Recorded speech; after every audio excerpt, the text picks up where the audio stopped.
Aláròyé máa wí o. ilé-ẹjọ́ dá ẹjọ́ tí wọ́n pè tako Al-Mustapha tí wọ́n lò pa Kudirat Abiola nù. ilé-ẹjọ́ tó ga jùlọ nílẹ̀ wa ti dá ẹjọ́ tí wọ́n bá Major Hamzat Al-Mustapha tí í ṣe olórí ẹ̀ṣọ́ ológun lórílẹ̀‐èdè yìí lásìkò ìjọba ológun ìyẹn General Sani Abacha nípa ikú Alhaja Kudirat Abiola nù. Kudirat Abiola, obìnrin takuntakun tí í ṣe ọ̀kan nínú àwọn ìyàwó gbajúmọ̀ oníṣòwò pàtàkì àti olóṣèlú ńlá ilẹ̀ wa tó wọlé ìbò June 12, 1993, olóyè MKO Abiola, ṣùgbọ́n tí ààrẹ ìgbà náà Ibrahim Babangida wọ́gilé ni wọ́n pa nílùú Èkó lásìkò tó ń jà fún òmìnira ọkọ rẹ̀ Abiola tó wà látìmọ́lé. Nínú ìjìjàgbara rẹ̀ láti rí wípé ìkéde àwọn ológun lórí wípé àwọn wọ́gilé ìbò tó lọ nírọwọ́rọsẹ̀ náà yí padà ni wọ́n pa á sí. Ní báyìí ìgbìmọ̀ àwọn adájọ́ ẹlẹ́ni márùn-ún tílé-ẹjọ́ tó ga jùlọ tí onídàájọ́ Uwani Abba Aji ṣáájú fún padà wọ́gilé ẹjọ́ tí ìjọba ìpínlẹ̀ Èkó pè tako Al-Mustapha ọ̀hún lọ́jọ́bọ̀ Thursday ọjọ́ 22 oṣù yìí. Nínú ìgbẹ́jọ́ tí wọ́n ti ní ìjọba ìpínlẹ̀ Èkó máa tún ìwé ẹjọ́ yìí ṣe, kò sí lọ́ọ̀yà kankan tó ṣojú fún wọn níbẹ̀, bẹ́ẹ̀ ni kò sì sí ìgbésẹ̀ kankan tí wọ́n gbé lórí ẹjọ́ ọ̀hún láti ọdún 2014 tí wọ́n ti fi fún wọn láṣẹ láti tún ìwé ẹjọ́ náà ṣí. Agbẹjọ́rò àgbà ilé wa kan Paul Daudu tó ṣojú fún Al-Mustapha fi tó àwọn adájọ́ márààrún yìí létí wípé ìjọba Èkó ò tí ì gbé ìgbésẹ̀ kankan dàbí alára láti wá nǹkan ṣe sí oore ọ̀fẹ́ àti tún ìwé ẹjọ́ náà ṣí eléyìí tí wọ́n fún wọn lọ́dún 2014. Ọkùnrin àgbà lọ́ọ̀yà ọ̀hún sọ wípé ẹjọ́ kò tẹ́mi lọ́rùn lásán tó kéré jù, wọn kò pè látìgbà náà kí wọ́n tiẹ̀ lè fi mọ̀ wípé ọ̀rọ̀ náà ká wọn lára. Ó ní lọ́dún 2014 oore ọ̀fẹ́ 30 ọjọ́ ni wọ́n fún wọn, ṣùgbọ́n tí wọn kò ṣe nǹkan kan sí i tó fi wá sópin.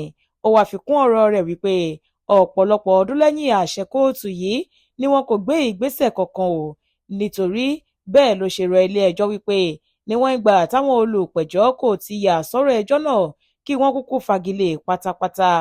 Lẹ́yìn náà ni onídàájọ́ Abba Aji béèrè bóyá wọ́n fún ìjọba Èkó níwèé ìrántí lórí ẹjọ́ yìí, èyí tí wọ́n fún wọn lésì pé bẹ́ẹ̀ ni. Ilé-ẹjọ́ tó ga jùlọ yìí kúkú wá fẹnu kò wípé ìpínlẹ̀ Èkó kò nífẹ̀ẹ́ sí ọ̀rọ̀ ẹjọ́ náà mọ́ ló jẹ́ kí wọ́n kúkú pa á tì. Ó ní ọdún 9 ó lé ti pọ̀jù fún wọn láti máa ṣíwèé ìrántí kan ẹjọ́ náà títí di àsìkò yìí.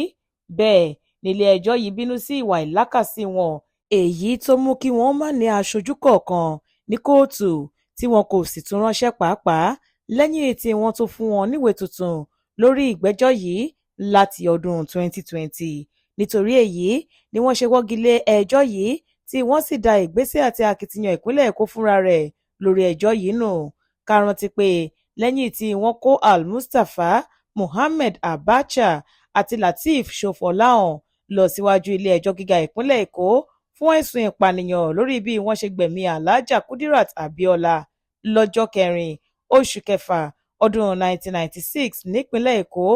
Ẹ̀sùn méjì tó dá lórí ìpànìyàn àti pípawọ́pọ̀ hùwà ọ̀daràn ni wọ́n fi kàn wọ́n.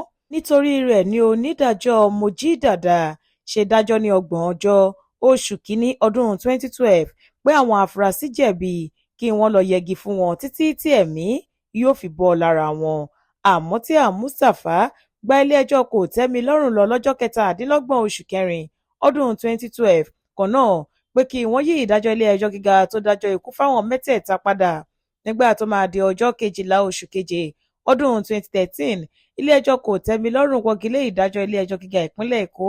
Níbẹ̀ ni wọ́n ti dá wọn sílẹ̀ tí wọ́n dá wọn láre pé ẹ̀rí tí wọ́n lò takò wọ́n kò lẹ́sẹ̀ nílẹ̀ tóhun tó lè mú wọn gba ìdájọ́ ikú. Ọ̀rọ̀ yìí wá ní ìjọba ìpínlẹ̀ Èkó ní àwọn máa bá ilé-ẹjọ́ tó ga jùlọ nílẹ̀ wa fún pé kí wọ́n má gba ìdájọ́ ilé-ẹjọ́ kò tẹ́mi lọ́rùn tó tú Al-Mustapha sílẹ̀ lórí ikú Alhaja Kudirat Abiola wọlé. Wọ́n ní àwọn máa rawọ́ ẹ̀bẹ̀ sí kóòtù tó ga jùlọ láti fòǹtẹ̀jọ ìdájọ́ ikú tí wọ́n ti kọ́kọ́ fún wọn, ṣùgbọ́n tí wọ́n ti padà dá ọ̀rọ̀ náà nù báyìí níbi ìdájọ́ táwọn adájọ́ ilé-ẹjọ́ tó ga jùlọ ìyẹn Supreme Court ṣe lọ́jọ́bọ̀ tọ́sídẹ̀ẹ́ ọjọ́ 22 oṣù kínní ọdún 2026 yìí nítorí bí ìjọba Èkó kò ṣe já ẹjọ́ náà kúnra mọ́. Monísọ́lá Sàká ló ṣe àkójọpọ̀ ìròyìn yìí fún ìkànnì Aláròye Online TV.